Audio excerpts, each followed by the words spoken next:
Good morning students, class 9। आज history का जो मेन टॉपिक है आपके सामने वो आपका है व्हाट चेंजेस आफ्टर अक्टूबर। इसका मतलब हुआ कि अक्टूबर रेवोल्यूशन के बाद क्या चेंजेज आए रशिया में। What were the changes took place in Russia just after the October revolution. Last class मैंने अक्टूबर रेवोल्यूशन के बारे में आपको बताया था। थोड़ा सा उसमें इंट्रोडक्शन फिर दे दूं, आपको रिकैप कर दूं।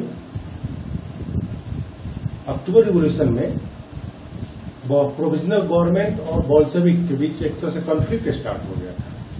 बोल्शेविक्स के जो लीडर्स थे, उसमें नाम था लेनिन का, वो चाहता था पावर को सीज कर ले प्रोविजनल गवर्नमेंट से। और तब उन्होंने पेट्रोग्राड सोवियत का जो फॉर्मेशन हुआ था, बोल्शेविक पार्टी को अलाउ किया कि पावर को सीज कर ले, जिसके लिए उन्होंने क्या किया, रेवोल्यूशनरी मिलिट्री रिवोल्यूशनरी कमेटी का फॉर्मेशन किया। उसके लीडर बनाए गए लियोन ट्रोट्स्की और अटैक कर दिया गया प्रोविजनल गवर्नमेंट पे। जो लेफ्ट बैंक पे और राइट बैंक जो मैंने आपको बताया था, उसमें विंटर पैलेस था। विंटर पैलेस में अटैक कर दिया गया।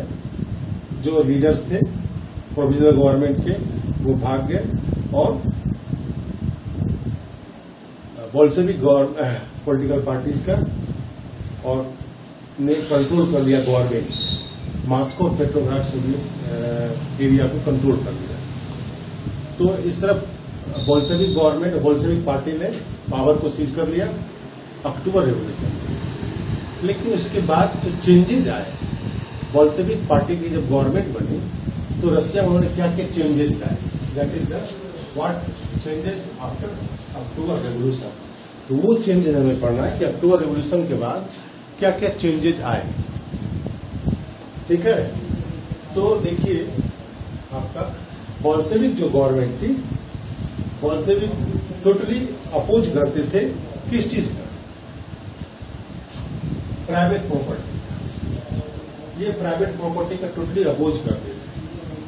और नवंबर 17 में अक्टूबर रेवोल्यूशन के बाद, अक्टूबर के बाद जब नवंबर आया तो नवंबर 17 में उसने सारे बैंक्स और इंडस्ट्रीज सभी को नेशनलाइज कर दिया। नेशनलाइज तो आप जानते हैं, क्योंकि बोल्शेविक प्राइवेट प्रॉपर्टी का अपोज करता था। इसका मतलब वो सारे प्रॉपर्टी का मालिक गवर्नमेंट को बनाना चाहता था। इसलिए उसने क्या किया, बैंक इंडस्ट्रीज को नेशनलाइज कर दिया। जो लैंड था जिसके मालिक आपको लैंडलॉर्ड्स होते थे और नोबल होते थे, उस लैंड को डिक्लेयर कर दिया सोशल प्रॉपर्टी। सोशल प्रॉपर्टी से मतलब है कि लैंड किसी इंडिविजुअल का नहीं रहेगा, केवल किसी एक व्यक्ति का लैंड नहीं रहेगा।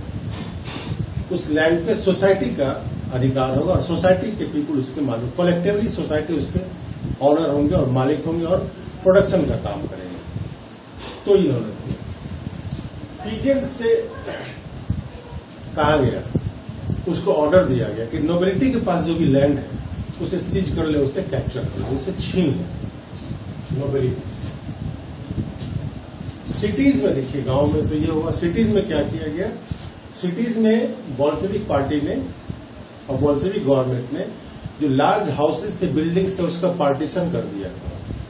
उसका पार्टीशन कर दिया और अकॉर्डिंग टू द रिक्वायरमेंट उसे बांट दिया गया और अकॉर्डिंग टू नीड जो है ना उसे बांट दिया गया। अकॉर्डिंग टू फैमिली नीड, जिस फैमिली को में मेंबर अधिक थे उसे थोड़ा बड़ा सा अपार्टमेंट दिया गया। जिस फैमिली मेंबर में छोटे कम मेंबर थे उसे छोटा सा दिया गया। ठीक है, बैन लगा दिया एरिस्टोक्रेसी को, जो पहले टाइटल मिलता था। एरिस्टोक्रेट पीपल को जो टाइटल मिलते थे, एक प्रकार का वो उनका राइट होता था, उस पर बैन लगा दिया गया, रोक लगा दिया गया। उसके बाद न्यू यूनिफॉर्म बनाया गया फॉर द आर्मी। आर्मी का जो पहले का यूनिफॉर्म था उसको चेंज कर दिया गया। यूनिफॉर्म बनाए गए नए और चेंज कर दिए गए ओल्ड यूनिफॉर्म। उसी समय 1918 में क्लोथिंग कंपटीशन करवाया गया रशिया में। और क्लोथिंग कंपटीशन में वहां का जो सोवियत हैट, जिसे आप कह सकते हैं, ये देखिए सोवियत हैट है।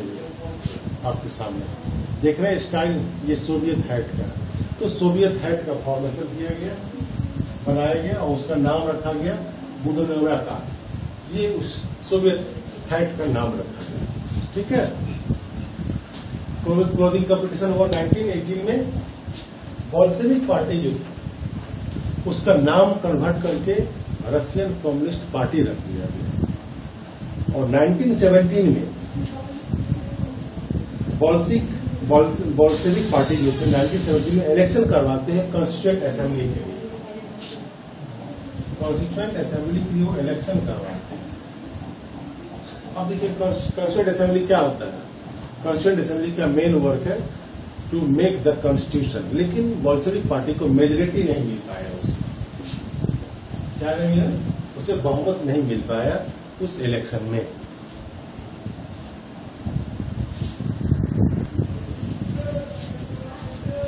जनवरी 18 जो असेंबली बनी, जनवरी 18 में जो असेंबली का फॉर्मेशन उसके पहले हुआ कॉन्स्टिट्यूएंट असेंबली का। तो कॉन्स्टिट्यूएंट असेंबली को कॉन्स्टिट्यूएंट असेंबली ने बोल्शेविक पॉलिटिकल पार्टीज ने जो बोल्शेविक गवर्नमेंट जो मेजर अपनाया, जो तरीके अपनाए, जो चेंजेस लाए, उसको उसने रिजेक्ट कर दिया। और इसी गुस्से में आकर के लेनिन ने असेंबली को डिसमिस कर दिया। जो कॉन्स्टिट्यूएंट असेंबली का फॉर्मेशन है उसको उसने डिसमिस कर दिया। मार्च 18 ये सभी मैं आपको बता रहा हूं changes after the October revolution. क्या क्या चेंजेज आए रशिया में आफ्टर अक्टूबर रेवोल्यूशन वो बता रहा हूं। मार्च 18 में Bolshevik made the peace with Germany. इनके जो सपोर्टर्स थे, बोल्शेविक के जो सपोर्टर्स थे, उसके ऑपोजिशन के बावजूद भी इनके बोल्शेविक लीडर और लेनिन ने जर्मनी के साथ पीस समझौता कर लिया, पीस एग्रीमेंट कर लिया, समझौता कर लिया, शांति समझौता कर लिया। जबकि बोल्शेविक के रेस्ट ऑफ द लीडर ये नहीं चाह रहे। Bolshevik became the one party system of all Russian Congress Soviet became the parliament of Russia. Russia one party system. अब रशिया में एक पार्टी सिस्टम की गवर्नमेंट हो गई। वो कौन होगा? कम्युनिस्ट पार्टी की हो गई। बोल्शेविक पार्टी का नाम चेंज करके कम्युनिस्ट पार्टी कर दिया गया। जो भी ट्रेड यूनियंस थे रशिया में सब पर बैन लगा दिया गया। और अगर वो रहेंगे तो under the control of the Bolshevik government. यहाँ कंट्रोल से मतलब है कि ट्रेड यूनियन पे बोल्शेविक गवर्नमेंट का कंट्रोल होगा। और उसके बाद कुछ सीक्रेट पुलिस का फाउंडेशन जो हुआ उसमें आपका है चेका, ओजीपीयू, एनके, वीडी, ये सभी सीक्रेट पुलिस थे। और इस सभी सीक्रेट पुलिस को ये ऑर्डर दे दिया गया, those who criticise the Bolshevik government punished. जो भी बोल्शेविक गवर्नमेंट का क्रिटिसाइज करते थे सभी को पनिश कर दिया जाता था। सो ये ऑर्डर दिया गया और इस तरह के चेंजेज रशिया में लाए गए आफ्टर अक्टूबर रेवोल्यूशन। जो सेकेंड टॉपिक आपका है the civil war. Just after the changes took place in the Russia. Russia में जब बोल्शेविक पार्टी की गवर्नमेंट बन गई, वहां पे जो सीक्रेट पुलिस था, सीक्रेट पुलिस को ऑर्डर कर दिया गया जो कोई भी बोल्शेविक गवर्नमेंट का क्रिटिसाइज करे उसे अरेस्ट कर लिया गया। तो इस तरह की सिचुएशन के बाद एक तरह से रशिया में सिविल वार स्टार्ट हो गया। रशिया में क्या स्टार्ट हो गया? सिविल वार स्टार्ट हो गया। और इससे पहले मैंने आपको बताया कि बोल्शेविक गवर्नमेंट ने अनाउंस कर दिया था क्या, लैंड को सीज कर लें। नोबिलिटी के पास और एरिस्टोक्रेट के पास जो लैंड है उनको सीज कर लिया जाए, ले लिया जाए, छीन लिया जाए, कैप्चर कर लिया जाए। जिसके कारण जो peasant during the world war जो आर्मी में शामिल हुए थे, जो पीजेंट वर्ल्ड वार आर्मी में शामिल हुए थे, उन्होंने आर्मी को छोड़ दिया और गांव की ओर मूव कर गए। गांव की ओर किसने मूव किया कि उन्हें क्या मिलेगा? लैंड मिलेगा। उन्होंने आर्मी को डेजर्टेड कर दिया, खाली कर दिया। जो नॉन बोल्शेविक थे, देखिए बोल्शेविक नॉन बोल्शेविक हुआ थे जो बोल्शेविक की आइडियोलॉजी को सपोर्ट नहीं करते थे। जो नॉन बोल्शेविक थे जिसमें सोशलिस्ट, लिबरल्स एंड ऑटोक्रेसी, उन्होंने बोल्शेविक ने जो स्टेप उठाए रशिया में उसका कंडेमन किया, क्रिटिसाइज किया उसका। उन्होंने कहा कि ये तरीका नहीं है गवर्नमेंट को कैप्चर करने का, पावर को सीज करने का, इसने उनका क्रिटिसाइज किया। और इसके जो लीडर्स थे, सोशलिस्ट, लिबरल्स एंड ऑटोक्रेसी, ये सभी लीडर्स साउथ रशिया की ओर मूव कर गए, सिविल वार, लड़ाई के डर से मूव कर गए वहां से साउथ रशिया की तरफ, क्योंकि नॉर्थ रशिया में बोल्शेविक गवर्नमेंट पावरफुल। वहां जाने के बाद इन्होंने ट्रूप्स को ऑर्गेनाइज किया, अपने नॉन बोल्शेविक जो सपोर्टर्स थे, जो सोल्जर में थे, अरिस्टोक्रेसी में थे, लिबरल्स थे, या फिर आपको उन सभी से मिलकर के इन्होंने क्या बनाया, एक ट्रूप बनाया। और किस लिए? बोल्शेविक से फाइट करने के लिए। बोल्शेविक का एक नया नाम दिया गया, रेड्स। बोल्शेविक क्या कहा गया? रेड्स कहा गया। और उनसे लड़ने के लिए उन्होंने एक ट्रूप बनाया, सेना तैयार किया फाइट करने। 1819 में दोनों में जो वार चल रहा था, सिविल वार चल रहा था बोल्शेविक और नॉन बोल्शेविक में, ग्रीन्स जिसे आप सोशलिस्ट रेवोल्यूशनरी कह सकते हैं, व्हाइट जो प्रो जारिस्ट थे, ये दोनों ने मिलकर के रशियन एम्पायर पर कंट्रोल कर दिया। पहले नॉन बोल्शेविक ने बोल्शेविक को डिफीट करके रशियन एम्पायर पर कंट्रोल कर दिया। लेकिन इनको हेल्प मिला, मदद मिला कहां से? आपको French, American and the British. ध्यान दीजिए, नॉन बोल्शेविक जो थे, नॉन बोल्शेविक वो प्राइवेट प्रॉपर्टी के सपोर्टर्स थे, और बोल्शेविक क्या थे?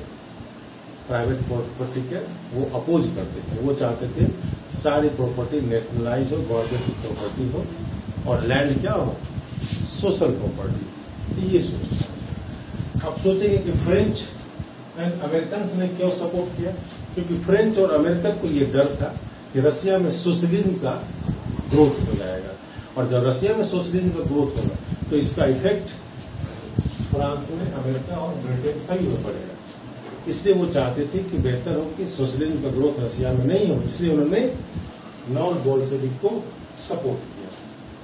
ठीक है, और तब इस दोनों में लंबे समय तक एक सिविल वार चला। और हालांकि सपोर्टर्स ऑफ प्राइवेट प्रॉपर्टी एवं व्हाइट थे, इसमें जो सपोर्टर्स थे प्राइवेट प्रॉपर्टी के, कठोर कदम उठाया पीजेंट्स के, जो जिन्होंने लैंड को सीज किया था, उनके अगेंस्ट में कठोर कदम उठाया। और तब जाकर के ये नॉन बोल्शेविक का पॉपुलरिटी खत्म होने लगा। नॉन बोल्शेविक का पॉपुलरिटी खत्म होने लगा। उसके बाद जब पीजेंट के अगेंस्ट उन्होंने हार्श कदम उठाया, पीजेंट को अधिक पनिशमेंट दिया, पीजेंट को टॉर्चर किया, तो इनकी पॉपुलरिटी खत्म होने लगी। और जनवरी 1920 में बोल्शेविक ने पूरे रशिया एम्पायर पे कंट्रोल कर लिया, शासन कर लिया। ठीक है कि नहीं? और इसमें उन्हें वहां के कुछ मुस्लिम जैडिस्ट का कॉपरेशन था, जिसके कारण उन्होंने बोल्शेविक ने रशियन एम्पायर पे कंट्रोल किया। और पार्ट के बाद में उन्होंने Russian nationalist were given political autonomy, और बाद में जो नेशनलिस्ट थे रशियन, उनको पॉलिटिकल ऑटोनॉमी दिया गया, और यूएसएसआर का इस्टेब्लिशमेंट इस तरह करके हुआ।